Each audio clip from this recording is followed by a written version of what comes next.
ఓం నమో భగవతే శ్రీరమణాయ. భగవాన్ శ్రీరమణ మహర్షుల వారు 700 గీతా శ్లోకాల నుంచి కూర్చిన నూతన క్రమంలోని 26వ శ్లోకం. కామక్రోధ వియుక్తానాం యతీనాం యతచేతసాం అభితో బ్రహ్మ నిర్వాణం వర్తతే విదితాత్మనాం.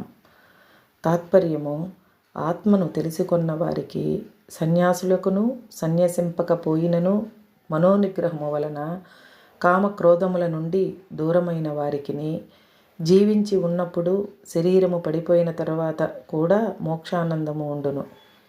వివరణము: అభితః అనగా రెండు వైపులను అనే అర్థము. జ్ఞానఫలమైన బ్రహ్మ నిర్వాణము లేదా మోక్షానందము సర్వకర్మ సన్యాసము కావించిన యతులకు వశిష్ఠాది గృహస్థులకును సమానమే.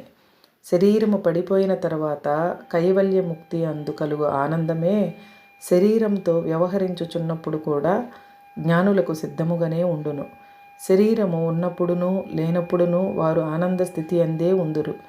శరీరమును కలిగి ఉండుట పండితులకు పామరులకు సమానమై ఉండగా, పామరులకు గోచరం కాని ఆత్మానందము పండితులకు మాత్రము ఎట్లు లభించుచున్నది?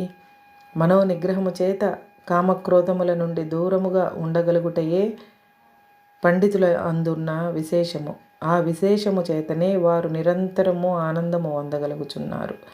కావున జ్ఞానులు దేహాధారులై వ్యవహార నిమగ్నులై ఉన్నట్లు కనిపించుచున్నను వారు నిత్యముక్తులే. మరియును శాస్త్ర ఉపదేశములుగా జ్ఞానమును పొందినవారు దానికి ఫలమైన ఆనందమును నిరంతరముగా అనుభవింపవలయు నన్నచో మనస్సును నిగ్రహించి కామక్రోధములను దూరమునర్చుకొనుట ఆవశ్యకమని భగవానుడు ఇందు స్పష్టము చేయుచున్నాడు. హరే రమణ.